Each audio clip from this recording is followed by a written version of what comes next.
Welcome to the second of this pair of short videos on my translation of Combien de lunes by Laura El Makki, where I abridged the initial chapters of the novel. You may have received the abridged chapters 1 to 7 separately from me in file form.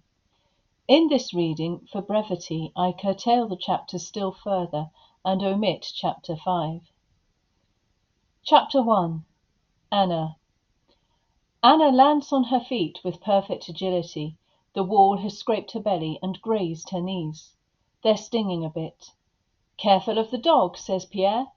She balances her way along the string of large pebbles that edge the fuchsias, Mrs. Letourneur's favourite flowers.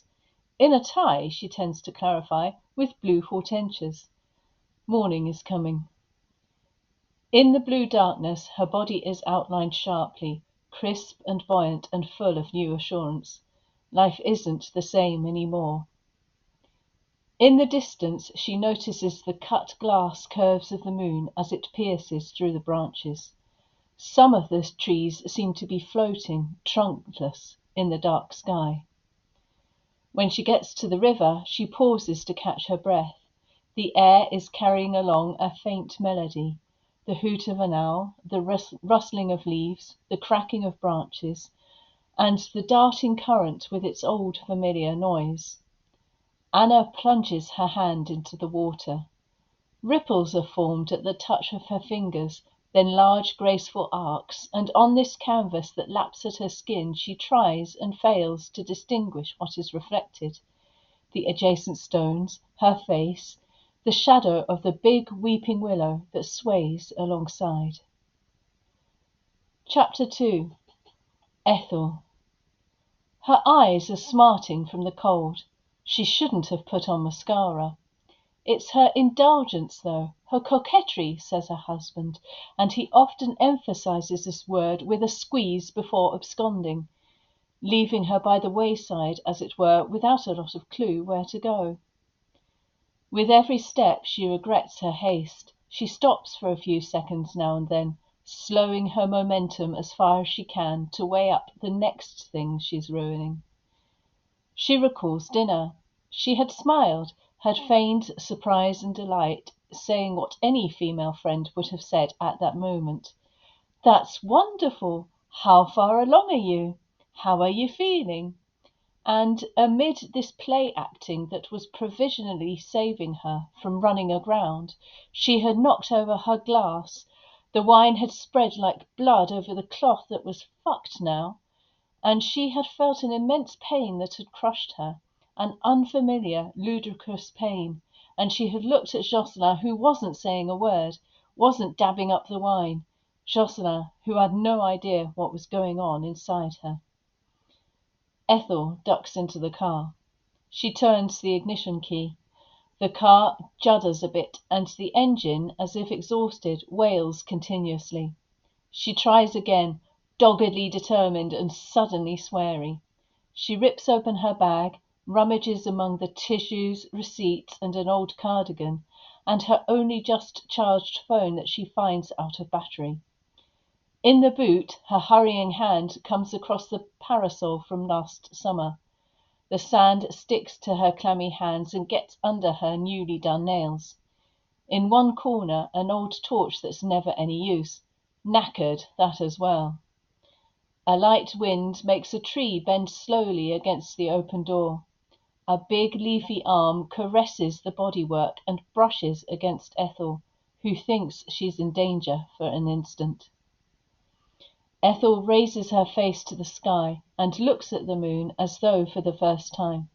She is astonished to see it so big, so beautiful. She wonders why she never looks at it, and if it has always been like that, big and beautiful. Chapter 3. Jocelyn. As always, it's the door that wakes him. Jocelyn knows the score by heart. The crossed rooms, the caution on the windowless stairs, the brushed against furniture, the unhooked coat, and the picked-up keys. The dog has already hurtled down the stairs. The hands of the clock are stuck to each other and say 6:30. He tries to put them right. Each time they drop again, like overly heavy arms. Outside he hears the cattle. They are on the road. Once Jocelyn is at Alderic's front door, he makes a visor of his hands against the glass and peers in. 2 yellow rounds hover in one corner, blinking occasionally. The cat. Jocelyn whistles through his fingers, keeping an eye on the lifeless upper story. A bird takes flight above him and beats the air violently, unable to gain height. Jocelyn watches it fight against gravity, struggle not to touch the ground. Upstairs, a light goes on and Alderic's outline appears. Everything okay? The cattle are on the road, the gate's not holding. Alderic buttons his trousers and lights a cigarette. Jocelyn knows what he's thinking. He spent the day yesterday repairing it, that gate. It was right as rain. Got the time? Jocelyn looks at his watch. 2:36. Still. He shrugs. About 30 meters away on the road, a cow is swinging its tail against its flank and raising a fine dust that hovers, sparkling, in the empty air. Alderic takes a hard drag on his cigarette. Let's go. The moon draws their shadows, which extend to the opposite gutter and flicker along the centuries-old oaks. The dog trots up joyously to the motionless herd. The cows, packed tightly, are holding their heads straight. The white rays are falling onto their dancing ears, illuminating their foreheads and setting onto their eyes a soft shadow that swells their sockets. The first thing that astonishes Jocelyn and Alderic is the quietness. You take this side? Alderic walks around the herd, puts his hands on one animal's warm flank. Jocelyn takes the flat of the spade and whips the road to get a reaction out of them. They stay stock still. Alderic wipes his brow, inspecting the inert herd. He takes one of the cows by the halter and pulls it forward to encourage it to take a half turn. The cow digs in, opens terrified eyes, and lows so loudly that it agitates the others. The dog starts yapping. There is a ripple of movement, and then the bells attached to the animals' necks all jangle at once and form a low rumbling. The surge grows, the cattle are trembling. A charge seems to be growing out of their multitude, and then this raucous breath coming out of their nostrils makes Jocelyn take a step back. They advance, foreheads to the front, all bent on freedom. He grabs hold of horns haphazardly, locking his gaze with that of one animal which, with one movement of its head, repels his body. The herd flees. Jocelyn is propelled into the gutter. Chapter 4. Gautier. It's the end of autumn, maybe winter. It's cold, the days have got shorter, and there's nothing left in the trees. At their feet, hidden in the tufty grass, apples are rotting and nuts are waiting to be picked up.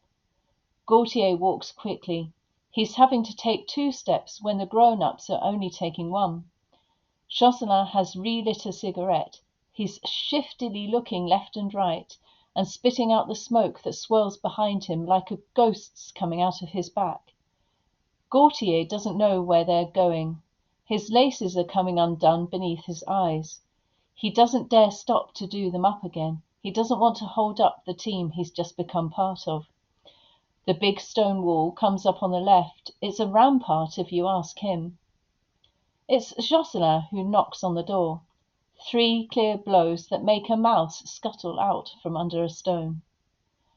A high-pitched voice comes through the walls, providing assurance that, yes, yes, she's coming.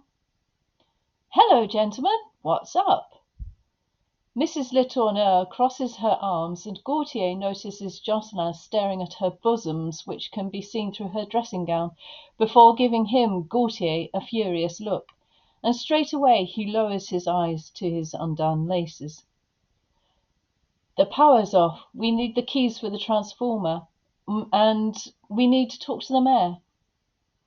Behind, the parquet creaks. Mr. Letourneur approaches, his eyes glued together with sleep.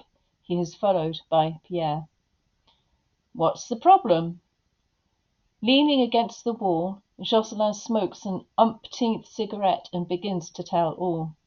The herd that took off, the clocks that have stopped working, the dead telephones, the cars that won't start. The mayor mentions a general breakdown, frosts that can destroy cables and engines. He says they need to consider those eventualities.